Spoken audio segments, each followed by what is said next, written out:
What's up, Joe? What's up, everybody? The average career in Major League Baseball lasts 5.8 years.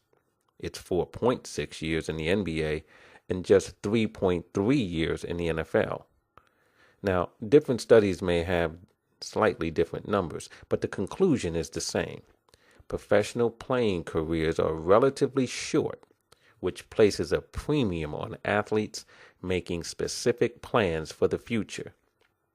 Today's guest, Fatimah Gilliam, is the founder and CEO of the Azara Group, a consulting firm that assists professional athletes make smooth transitions into a career and life after sports. Fatimah joins us to share certain strategies and tips athletes can and should employ now to prepare for the days when their playing careers come to an end. It's a valuable conversation you won't want to miss, and it's coming up next on Sports 360.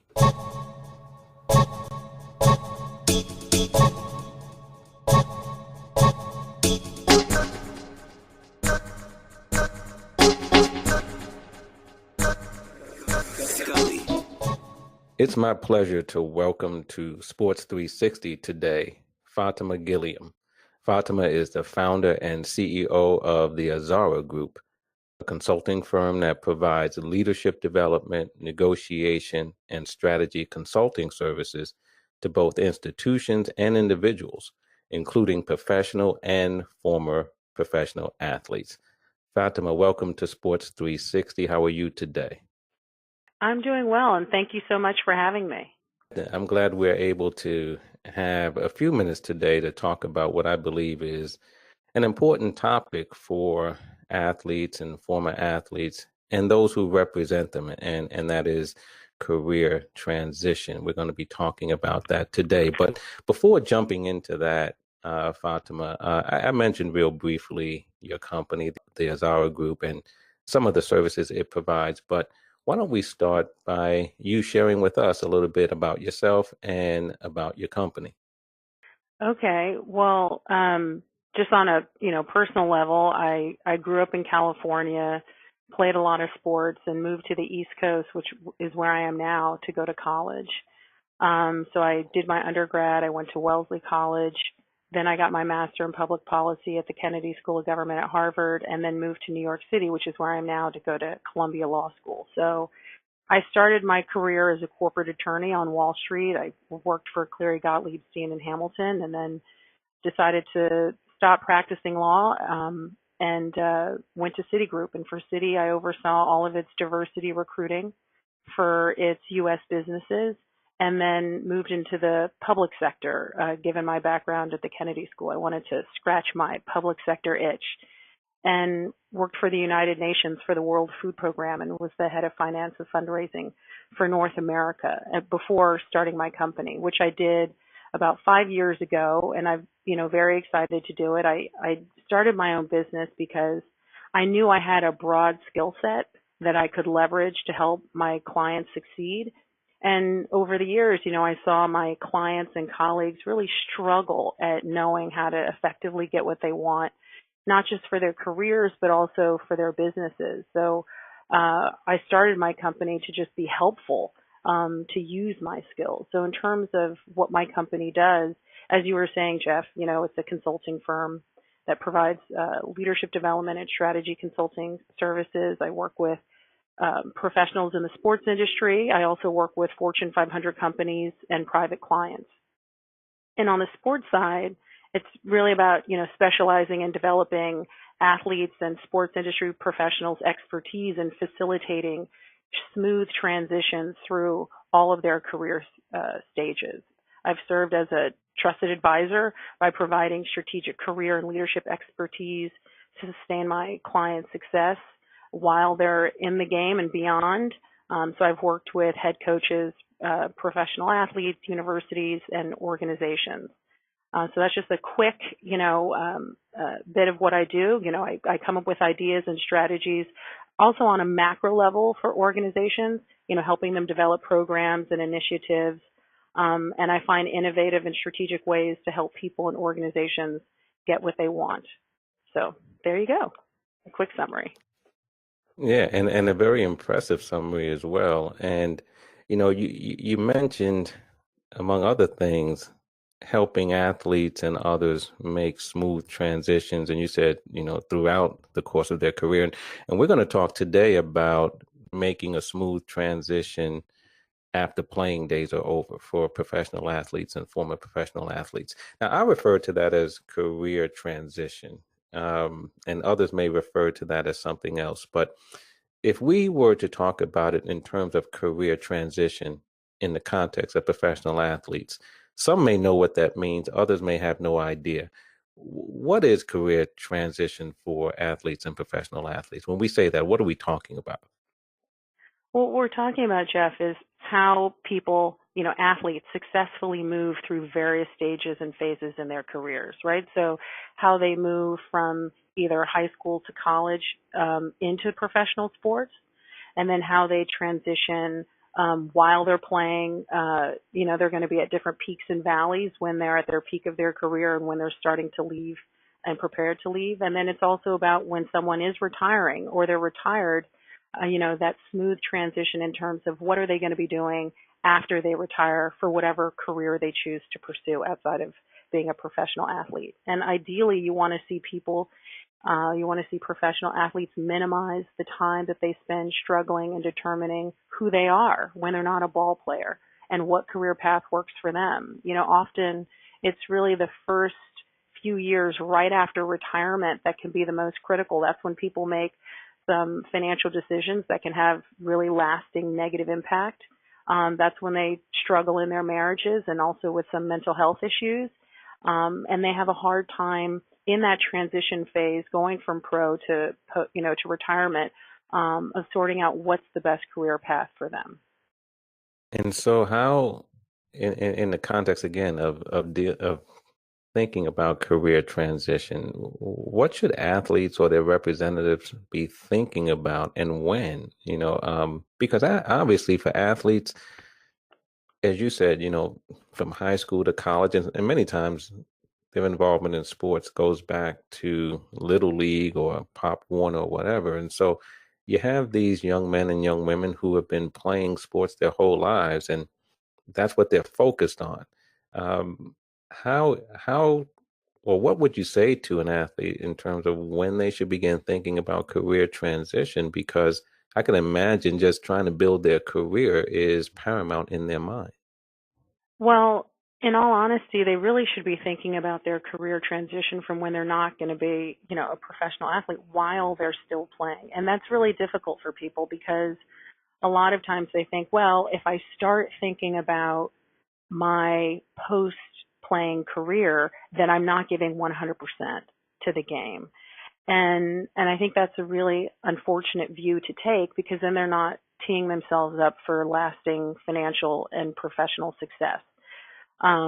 When you look at some of the players that have been really successful, and some of them are big names when you think of, the Kobe Bryants or the, Magic Johnsons or Derek Jeters out there, they were laying the foundation for what they were going to be doing after they play while they were still playing. Because the reality is once you're not a professional athlete anymore, people aren't going to necessarily be returning your phone calls. Your entourage and your posse may have disappeared. People are struggling to figure out what they should be doing professionally. And so it's really while they're still in the game that they should be developing networks. They should be reaching out to people. They should be, taking advantage of the various programs that unions and leagues may have out there for them to develop their skills or get additional educational training. Those are the types of things that they should be doing, and understanding that while they are playing, looking at these other things, it's really not about not keeping their eye on being a successful player on the field or the court. It's really about leveraging the access, the opportunities, the relationships, the network that people have that will not necessarily continue once they retire. So Fatima, if I'm an athlete or an agent or an athlete representative, and I'm hearing you, give that explanation and share that information. what would be some of the things that I would do? Let's say I'm a representative. If I wanted Mhm. to reach out to you, take me through sort of what would be your response if I say I am interested in making sure that I'm positioning myself to make a successful transition after my playing days are over. What would be some of the things we would begin to explore? Well, one of the things that we would explore is the mindset that the person has with this approach. A lot of times, let's just be honest, let's keep it real. Professional athletes are accustomed to things coming to them, opportunities flowing in the direction towards them. And, there might be a little bit of arrogance that comes with that, but not recognizing to develop some of the networks that people need, that they may have to go after certain relationships themselves. That when someone invites them to an event, which could be an interesting networking opportunity, going and showing up, they may not and should not always expect to be paid to show up. So the first thing is really trying to see where are they with their mindset with this approach. Also trying to gauge where are they with their own understanding of what's interesting for them. What kind of career path have they considered? Understanding what sort of skill set they may have or what skill set gaps they may have, how far along they went with their education. Did they go to college? Did they finish college? What did they study? And where are they in their career? Do they expect that they're going to be playing for a few more years, or are they really at the tail end? So those are some of the conversations that would be had. And then depending on what sport they're in, what league they're in, and the union, there are different opportunities that are already out there that they can tap into. There are opportunities to get an education in the off season. Maybe, like for example, there might be a broadcaster boot camp or boot camp around starting a franchise that their union may provide. And so I would also gear them towards and direct them towards some opportunities that are already out there and how they can leverage those. And then it's also around, developing a plan and a strategy. And sometimes that plan and strategy means learning how to say no to people, right? I mean, people come to them all the time, with their various business ideas. It could be a relative, it could be a friend, it could be a contact, and some of them just are really bad ideas, just to put it frankly.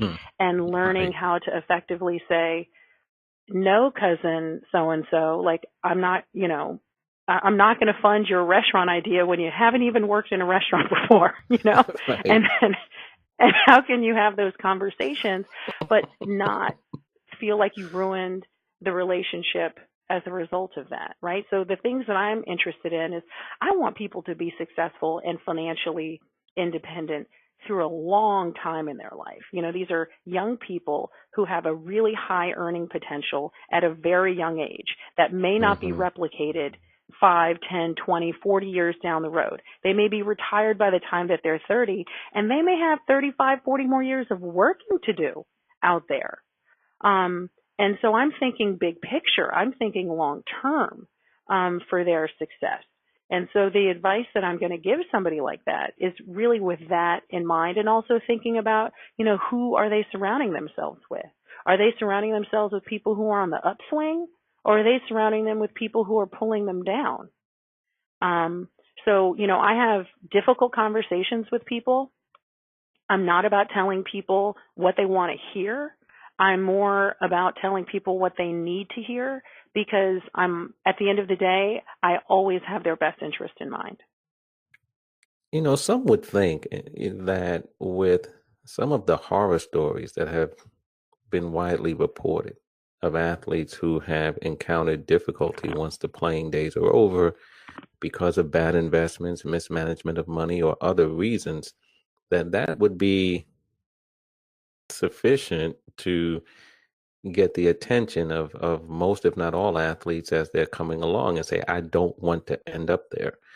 And yet, you mentioned earlier on in your last comments that sometimes you come across some either arrogance or some hesitancy to begin looking into, making that transition. some of these horror stories. I mean, why do you think they do not resonate perhaps the way they should?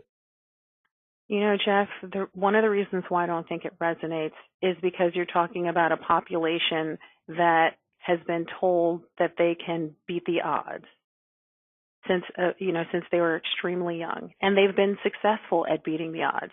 You know, if you look at someone who's in high school that then goes into college, and they may accept an athletic scholarship, they think that they are going to be the one that's drafted into whatever sport they're pursuing, when in reality, they may only have a 1% chance of making it pro. But then they did make it pro, right? And so Mm-hmm. they see that they can beat the odds. And so a lot of them think that this money train is never going to disappear, that they think that they're still going to be, playing the game well past what the average is. They think that they're going to be the outlier, that they are not going to be in the hump of the bell curve. And the reality is most of them have to face a very rude awakening at some point. And as a result, they don't make some of the best choices along the way, and don't think that this is something that they need to focus on, because they have proof in the fact that they have not been the average, that they have exceeded the average. Hmm. Yeah, it's really interesting. Now, you also mentioned something that is interesting as well, and you said, these athletes have very, high earning potential, but it doesn't last that long, right? Maybe by 30 years old or sometimes even younger, they may find themselves no longer playing the game. And that's a sobering thought when you think about it, right? That there's a lot of living left to do. And yet here these athletes find themselves many times with, if they didn't take certain steps, no real skill sets other than being able to play the game that they played. And I believe that's something that, I believe it's hard to get through to an athlete as well, that at some point, all the cheering is going to stop. How do you help athletes deal with that when they find themselves, at 30, 31 years old, still young by normal standards or societal standards, but old by, the standards in sports? How do you help them deal with that? I can imagine that's got to be tough for some. It's exceptionally challenging, for many to accept and face some realities. I mean, even on the financial level, right? If we're talking about people who have exceptionally high earning potential and have earned significant money early in their career, and then they end up mismanaging it, we're talking about people who have CEO level money, but they don't have this CEO level skill set in knowing how to manage that money. If somebody is the CEO of a Fortune 500 company, they're not 20 something years old usually when that happens, unless they happen to be the random startup tech person, which is becoming increasingly rare. The typical CEO with millions of dollars in annual income is, 50 something years old and has had a lifetime to earn money and maybe make some mistakes along the way. But to your question, when someone is struggling, I give people advice, but I also recognize that some people also need therapy through this. And I'm not a therapist. I will give people advice along the way, but there are some emotional challenges that people are facing. They're struggling with trying to understand, who are they, right? If since from a very young age they were in Little League or they were, playing football, basketball, and that was what their identity was, that is how they define themselves, then, without their sport, they flounder in trying to understand, like, who are they? And so some people, I say, you need to get some therapy.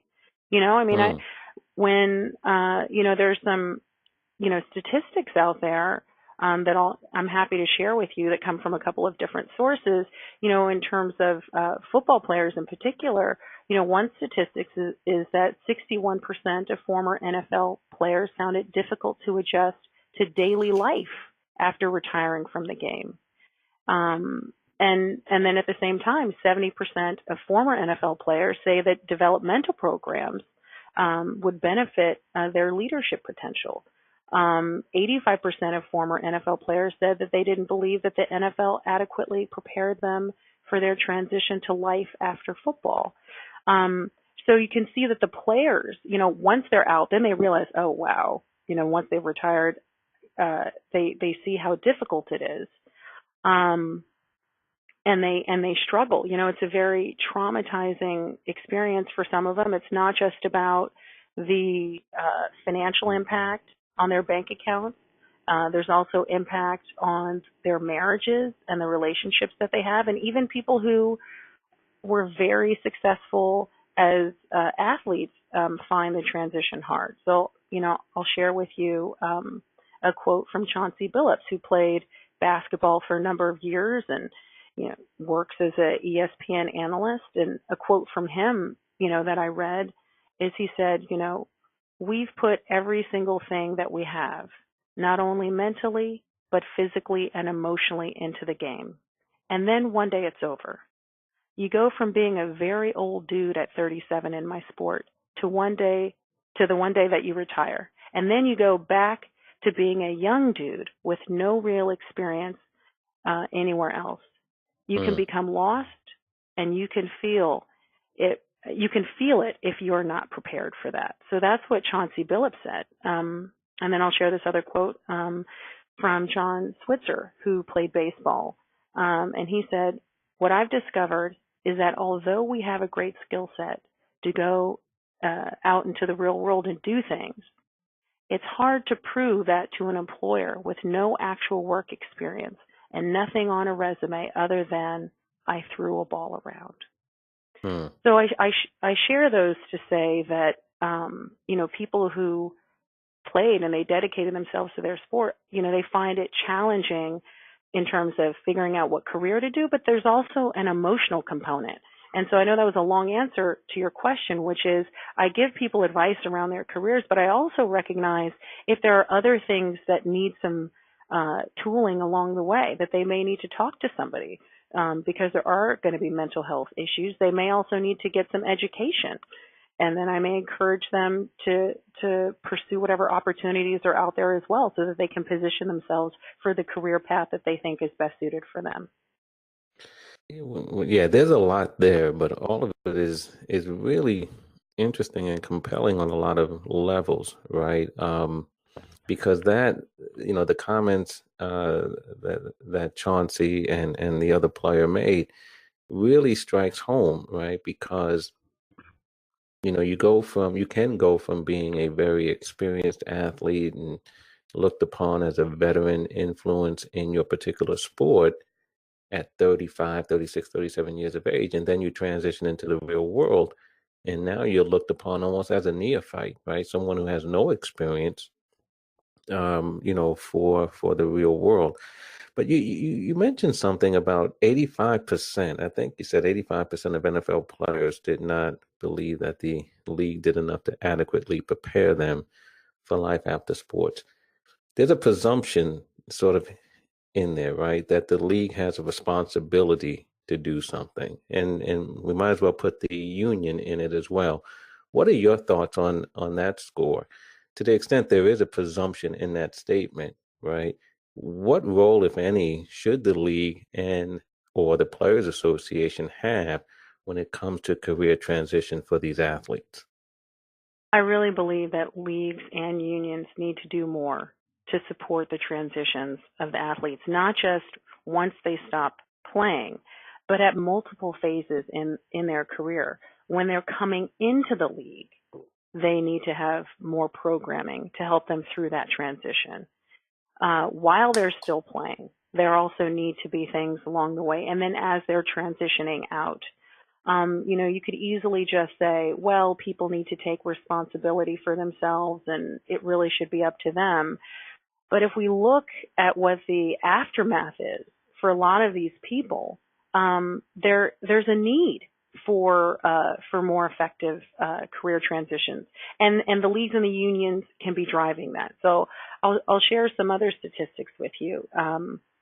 Sometimes people agree with these stats, sometimes they don't, but there's very limited statistics out there. So I'm going to share what I have found, which is in the NBA, 60% go bankrupt within 5 years of retiring. With baseball, Baseball players that retire, they're 4 times more likely than the average person to file for bankruptcy. And in the NFL, there's 78% are bankrupt or financially distressed within 2 years of retiring. Some people don't like that NFL stat, but there's also from the Sports Illustrated from 2009, but there's also a statistic from the National Bureau of Economic Research in 2015 that says retired NFL players 12 years out of retirement are 15.7%, of them are going bankrupt, 1 out of 6. And the likelihood of their bankruptcy is 3 times compared to the general, 3 times greater compared to the general population. So when you see statistics like that, to me, it signals that unions and leagues should be doing more. It doesn't reflect positively on their brand. If they're not doing more, there are efforts out there. So I don't want to say that leagues and unions aren't doing anything, but a lot of them seem to be ad hoc sometimes. And maybe they're just for small cohorts and clusters of people, and they're not universal for everyone. And then, you arguably sometimes you'll see that the league thinks that it's the union's job to drive this, or maybe the union is looking to the league to give funding for this, right? Because the teams and the leagues are the ones with the deeper pockets. But what I will say is that, what I would like to see is that more effective career transition programs become a part of the collective bargaining agreement. So that that there's going to be an ongoing revenue stream to support these kinds of efforts. And I also think, that statistic where, 85% of the NFL players felt like the league wasn't doing enough also says that they're expecting more. And over time, unions and leagues need to evolve. They need to add more value for their members. They need to add more value for the players as they increasingly expect more and want more and demand more, and that we shouldn't just be stagnant and stale over time, that we should evolve. And why do you believe that we have not seen, as of this date, provisions in a CBA or in these CBAs that deal with this? I think that's an excellent point, right? Because you're going to need some ongoing revenue to support any kind of somebody's got to pay for program. it. Right. Somebody's got to pay for it. Exactly right. So, why do you think that we haven't seen that? Because the league certainly and the unions, to varying degrees, will be aware of some of the statistics you just mentioned and some of the more high-profile stories out there of athletes who did not make a successful or seamless transition after their playing days were over. So why do you think that this hasn't been something that has made its way onto the bargaining table? Well, I think it's for a couple of reasons. I think that there are a whole lot of other things that are on the bargaining table. And there are priorities. Is this more important than what might be in a pension, or for lasting health benefits, or dealing with people with lasting lifelong injuries, or whether there should be salary caps or not? I mean, there are a ton of things that are being negotiated, and so this one tends to be a lower priority. It also depends on how the membership in the union is as well. I mean, you've got, for some sports, their membership includes retired players as part of the union. So therefore, they may have more leverage and bargaining power for the retired players compared to others where it's just the active players. So I think that's part of it. And then this has also been an issue that's become more important over time and more recently. So if you consider the amount of time, the years that lag between the next CBA, in that time, this has become more interesting, more important, but it wasn't something that was on people's radar to the same degree, 15, 20, 30 years ago. Well, Fatima, if you could right now speak to an agent, because, many athletes are going to be focused on, just being the best player that they can be and making the team, staying on the team, continuing to have success at the game. But if you were to be able to talk to an agent for these athletes. What would be some of the things that you would tell them concerning the things that they should be doing or could be doing to help position their player to start considering some of these things that we've been talking about, in order to make a good transition? Well, some of the things that they should be advising their clients about, one of the first things is to tell them to start taking advantage of what's already out there.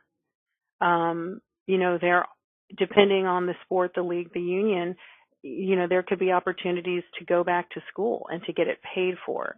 And they could be doing that during the off season. So they could be advising their client to do that. They could also, in their, union, have access to people who may help their client work on their resume or their cover letter, or understand how they could interview for a job more effectively. And so my key point here is, first and foremost, tell them to utilize what's already out there. And then separately, they should be trying to position their client and encourage them to expand their network. If you look at somebody right now like LeBron James, he is still playing, but he is involved in so many different things. And I understand not everybody's going to be a LeBron James. There are plenty of players, people just don't even know who their names are. But that doesn't mean that they can't cultivate relationships, and that their agent and their management team and the people around them can't be helping them develop a network that they can tap into now and utilize to have these types of connections that can lead to lasting careers. But I'm not going to be giving an answer to this with rose-colored glasses on. Some of these things that their clients could be doing yield no financial benefit, no financial reward for their agent. But I do think that it looks really poorly on the brand of the sport. And, some of these management companies, these agents, right, that work especially in these larger companies, if they're not doing something to better position their clients. Especially if they represent a group of them, they could be offering services as a value add to help differentiate them from other agents that are out there and other firms that are out there. So they could be doing things now, but I'm not going to pretend like there may be, no immediate financial reward for doing that. It's not going to mean that it's going to translate into a shoe deal or a commercial. But what it means is they won't necessarily have that person calling them 5 years later when they're down and out. And having to, grapple with those stories. And sometimes those are big name people who have lost and squandered all of their money. And it does not look good on the sport at all. And it doesn't look good on the agents. And that's real talk right there, because I think, for agents, and not to put all agents in one group, but, the bottom line is they're looking to generate revenue, right? And they're looking to help their clients generate revenue, and that helps them. But as you said, some of these things may not be revenue generators that you're talking about, but certainly could have long-term benefits for their client, and avoid some bad situations down the road. Now, but Fatima, also, let me yeah. Let me just say this too. But here's the other thing. It's a very competitive field, right? When you're an agent. And a lot of times you worry that somebody's going to poach your client and pick them off. But it's also an industry where word of mouth has tremendous weight as well, and people's reputations and their brand. And I don't mean the reputation and brand of the athlete. I'm talking about the agent and and their firm. And if they do focus on, opportunities or an approach that better position their client in the long term after they retired, then there are invaluable things that could potentially flow back to their organization when someone is asking, well, what was it like to work with agent so-and-so? And then they can, say, not only do I feel like he or she negotiated something, tremendous for me, I felt like they actually cared about who I was as an individual, and not that I just was going cha-ching, cha-ching, cha-ching all day long for them. So there are the invaluables that will flow back if they focus on it. Right. I agree with that. Now, we've heard some sobering statistics and from you today, and then we've also, for those of us who pay attention to this type of stuff, have read some others and some of the other horror stories, so to speak. But what about positive outcomes and athletes and their representatives who have gone about this the right way? I would imagine that in your travels you have come across some success stories and been involved in some success stories. So what do those look like, and what can we take from those examples and put into play? Well, the good transition examples, you know, really touches on some of the things that I mentioned before. It's really taking advantage, people who take advantage of the programs and the educational opportunities that are available to them through their union, through their league.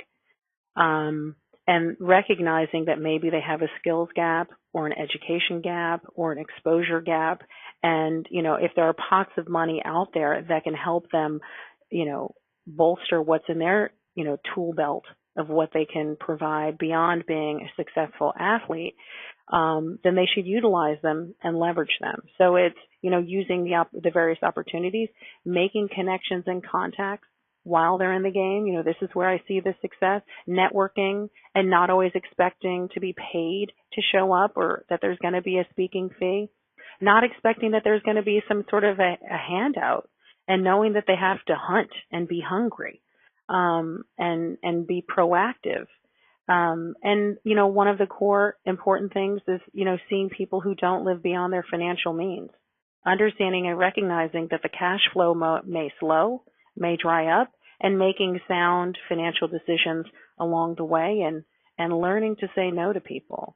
I love to negotiate. I'm a very effective negotiator. And one of the things that I do is I have counseled people in knowing how to not just be more influential in their own careers, whether they be an athlete or, an executive somewhere, but knowing how to say no to people, including people who are, your friends and family, and keeping those uh, um, relationships, strong. So when I see those things, all of those things working together, that's when I see increased success.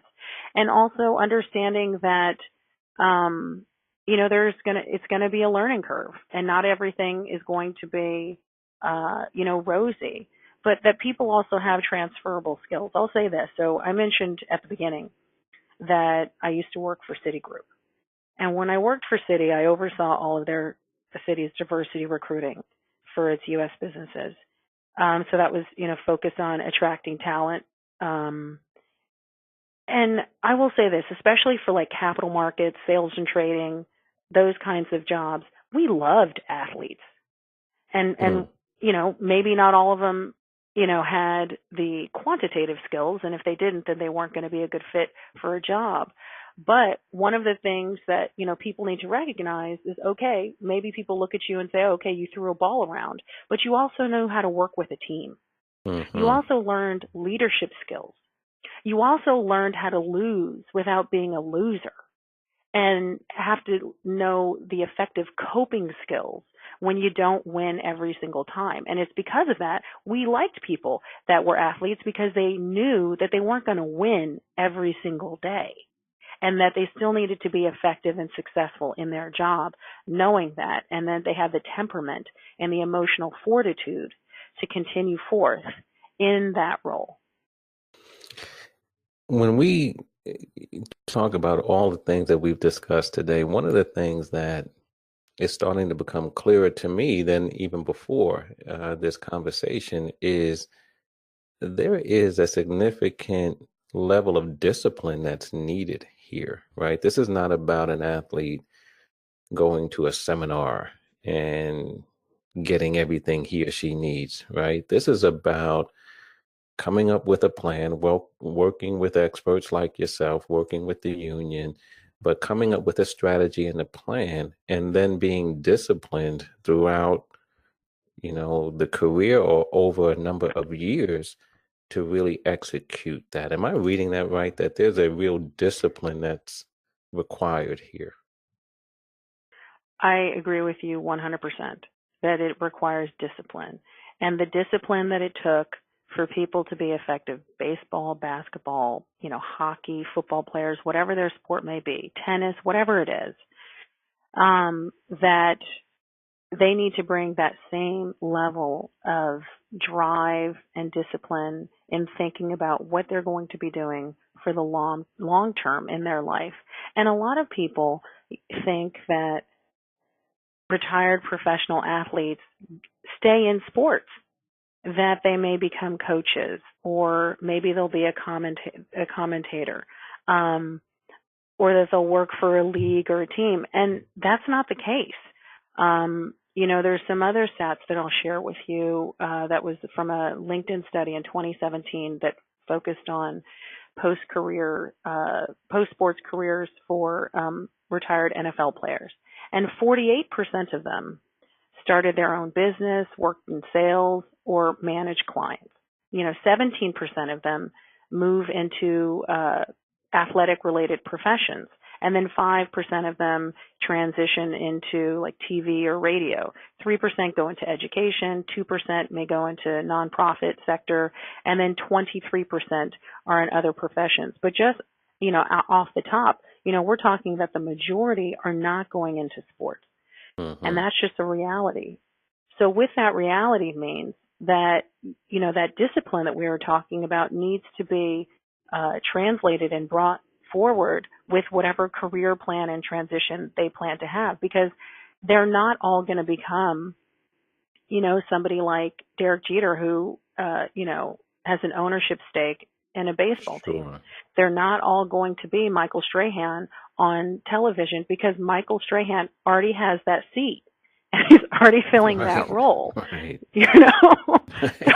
And they're not all going to be right. There are only so many spots to go around, and they're not all going to become the head coach at some, Division I school.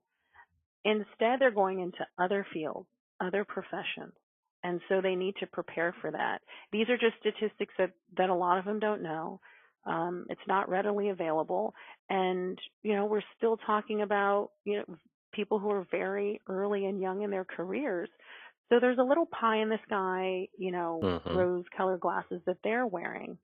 But my hope and goal with people is that they get a dose of reality, not in a way that kicks them in the stomach and knocks them off any kind of pedestal, but in a way that lets them see that they need to have a plan in place, and that the best time to do it is while they're still playing.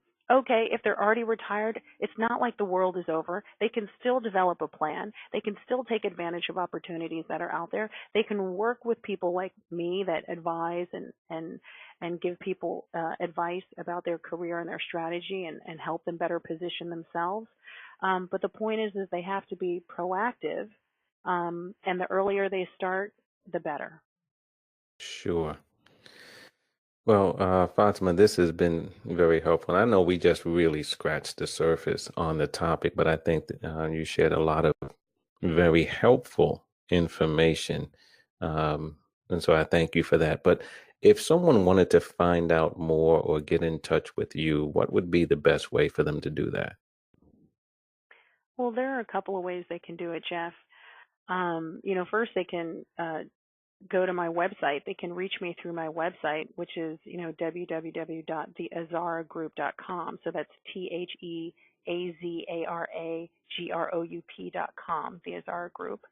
They can email me, info@theazaragroup.com, or they can call my company at 212-234-4550. The other thing that I'll say, though, some of these statistics, some of the things that I've talked about with career strategy, things that impact sports, they can go to my website and read some of the articles that I've written. Mm-hmm. I write on several different things. I write about sports and career transitions. I write about leadership. I write about negotiating, and I write about topics of diversity because, I don't just have clients in sports. I also have clients that work at, Fortune 500 companies or are Fortune 500 companies. So I write articles that are helpful for a broad group. but they can find things with these statistics that I mentioned and shared, and that also may give them some insight on some of the things if they're an athlete that they should be thinking about, or if they're just a professional who wants to be more effective at what they do. Again, that's theazaragroup.com. Okay. Well, Fatima, I want to thank you again for taking some time this morning to be with us today on Sports 360. And again, this is really helpful and very important information for athletes and their representatives. So thank you for taking the time to share. My pleasure. Thank you for inviting me on your show. And for all the listeners out there, I wish you great success in your career and whatever you decide to do. Thank you very much, Fatima. Thank you.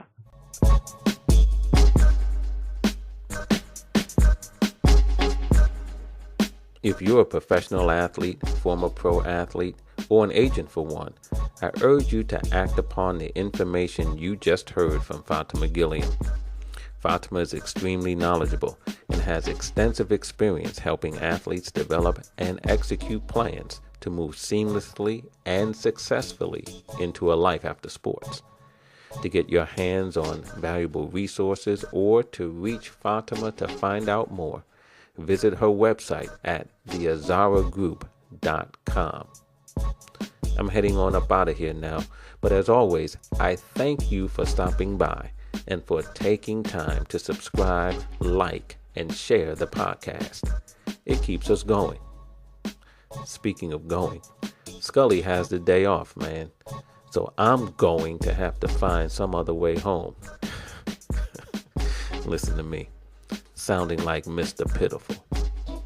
You don't know that song, and I don't have time to explain because I gotta get an Uber. But I'll see you next time, right here on Sports 360.